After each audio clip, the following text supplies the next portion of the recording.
there, thanks for tuning in. Today I'm creating a Halloween layout. These are the papers I picked out in my last video. This is the Simple Stories Happy Haunting collection. Here are the photos I'm scrapbooking today.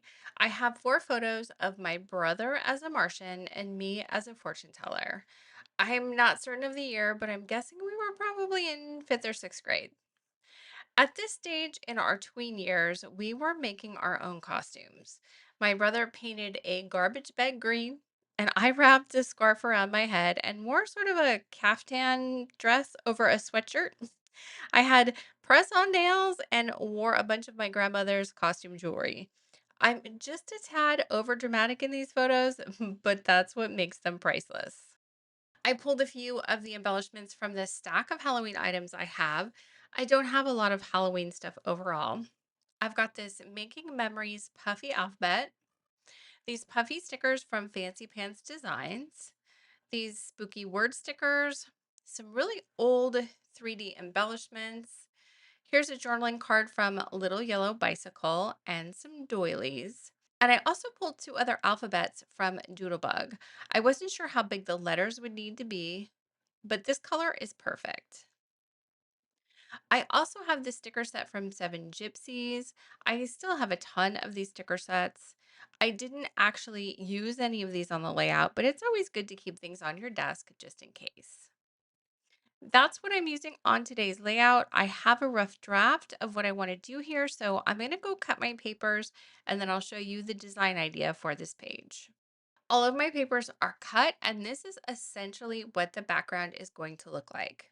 I love to have these thicker stripe papers peeking out from under something. So I tore two strips of the floral paper to go over the top, and the spiderweb paper will be the background. So there are lots of vertical lines going on here, and my photos will break that up. I did matte all of these photos on white cardstock and inked around the edges in black. I will line them up horizontally across the page like this. This design gives me plenty of room for embellishing, a large title, and journaling. I'm going to use this journaling card as a cluster base behind the photos with one of the doilies.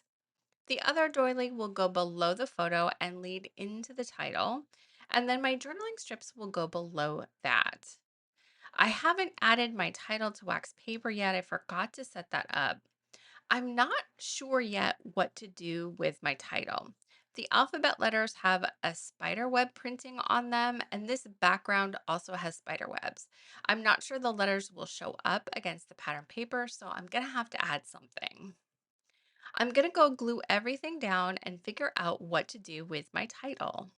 I decided to put the photos at different angles to add a little interest. The background is pretty much straight lines, so the overlapping photos at angles helps break that up a little bit. I've added my doilies and the journaling card that will be bases for additional embellishments. This doily down here will lead to my title, and there's a small piece of doily that I cut from the one at the top. Since I only had two, cutting one of them will now give me a third doily spot. I'm not sure yet where this will go. I'll figure that out when I put down my title. As I said before, there's lots of straight edges and blocks on this layout, so the doilies bring in something different in a round shape. I'm going to use these 3D embellishments from this pack. And the first half of my title is costumes. The C is going to overlap the doily. And here's the second half, DIY edition. And once I see how much room I have, I'll probably do my journaling in longer strips at the bottom of the layout. So that's where I'm going with this fun page with my retro photos. I really like the colors in this collection. It's not the typical Halloween colors, but yet it's perfect for these particular photos. Once I get my title down, I'll have a better idea of where the embellishment clusters will go. You will see here that I just jumped right in and started gluing my title down, but I'll soon realize that I don't like that printed alphabet on top of the printed paper. And I'm going to go find a scrap of cardstock that I'll cut into a fishtail and use that as a banner to back my title. Am I the only one who doesn't like print on top of print? The letters are also dark, and on top of that dark background, I just didn't like it. Truth be told, one of the reasons I like using white cardstock as a background so much is because I can pretty much always, unless of course I use a white alphabet, add my title directly to my page and I don't need to add anything. At the same time, I do wish I could be more creative with my titles sometimes. I look at other layouts and think, oh, that's so cute and creative. I need to remember to do that with my titles. And then the thought is instantly out of my mind. And when it comes time to put a title down, I do this banner fishtail thing. Are you super creative with titles? What kinds of things have you done recently to help your titles show up on your layouts? I'm always up for new ideas. This banner does get the job done though. The coral doodlebug alphabet is bright enough that the DIY edition part shows up great on the spiderweb background. Moving on to the embellishments, I'm going to use all three of these elements in this set, but I won't use the candy corn or the word strips. I think the spider needs to go on the doily with my title. He fits perfectly in that space. And I think the bat is going to work best above the photo because there's room up there for the wingspan. And I'm just realizing that these stickers are so old that there's no stickiness left on the foam tape. So I'm going to need to add some glue myself. And that will leave me with the cat, which will go under the title. I was really happy that these 3D stickers worked so well. I always hope that I can go into my stash and pull out some random supplies and pull off a cohesive layout. It's actually part of my process to mix and match and not use everything from one collection, but I still love it when it all comes together like this.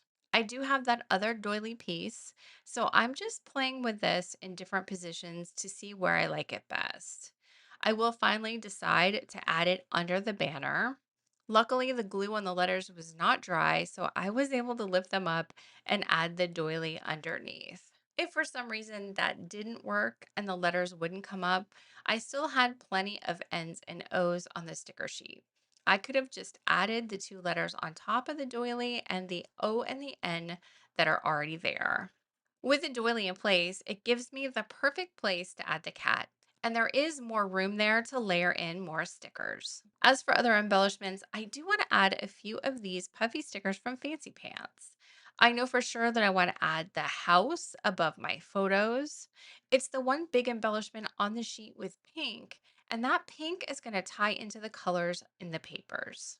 Adding the embellishments to this page did feel a little bit scattered to me because I was using my stash and not using products that necessarily matched the papers I was using. But the good thing is, with these three layouts I'm creating with my vintage photos, I'm making a big dent in the Halloween supplies. So I guess that means next year I can do some more shopping. So rather than using all coordinated embellishments, which I just don't have for these papers, I'm making what's in my stash work for the pages I'm creating. While I'm fussing with all of the options and deciding what I should put on my page, I did want to give a quick update. I live in Central Florida, and the week I recorded this video got turned upside down when we got hit by Hurricane Milton. My dad lives closer to Tampa and did not want to ride out the storm at home, so he brought his cat and stayed with us for a few days. On top of everything, we had to do most of our hurricane prep on our wedding anniversary, so all of our anniversary plans got canceled. At any rate, we are all good. The houses are good. We didn't lose power. Living through hurricane season is always stressful because we never know what's going to pass us by and what's going to impact us. My heart goes out to anyone in the Tampa Bay area and south where Milton made landfall. All of this has delayed my October YouTube plans a bit and will probably spill over into November as I catch up and film the next few videos. I'm happy with the embellishments. I did add a few phrases from the sticker sheets, and now I'm ready to add the finishing touches. I pulled these half pearls from Buttons Galore and more from my stash. The color is a nice coral pink and complements the colors in the papers and the photos. The only thing I need to do for this layout is the journaling. I don't have any memories of this specific Halloween. I do remember being pretty pleased with myself for coming up with the whole fortune teller idea and putting this interesting ensemble together, while my brother spray painted a garbage bag to be a Martian. I guess what I remember about this age was that our mom was a good sport about letting us be creative and coming up with our own ideas for costumes. I'm not even sure if our parents were taking us trick or treating at this point.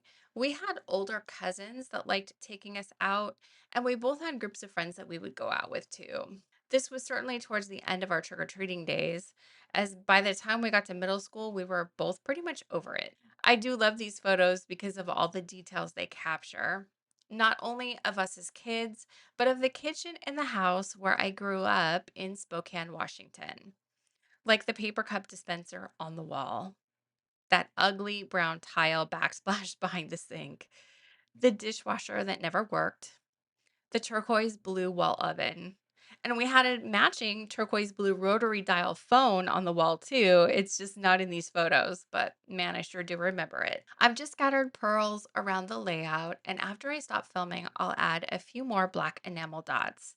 The last thing I will do here is add in a few elements from the Doodlebug alphabet sticker sheet. I have that puffy pink house sticker for the cluster above the photo, and there's a pink leaf next to the cat. But it was kind of bugging me that I didn't have a puffy sticker in pink to add to the cluster with the spider. I suppose I could have gone into my stash of puffy stickers and looked for something pink that would have worked with everything else going on here. Sometimes I don't mind pulling whatever random thing is needed, but here I just wanted to finish up. So these heart stickers and the flower in the coral color will have to do. And that is where I will call this one done. I loved scrapbooking these old childhood photos. While I didn't have a story to go along with the costumes or this particular Halloween, the photos themselves gave me plenty of details to reminisce about in my journaling. As always, I do have a sketch of my completed layout. Check the description box below for a link where you can download it for free. Thanks for watching. See you next time.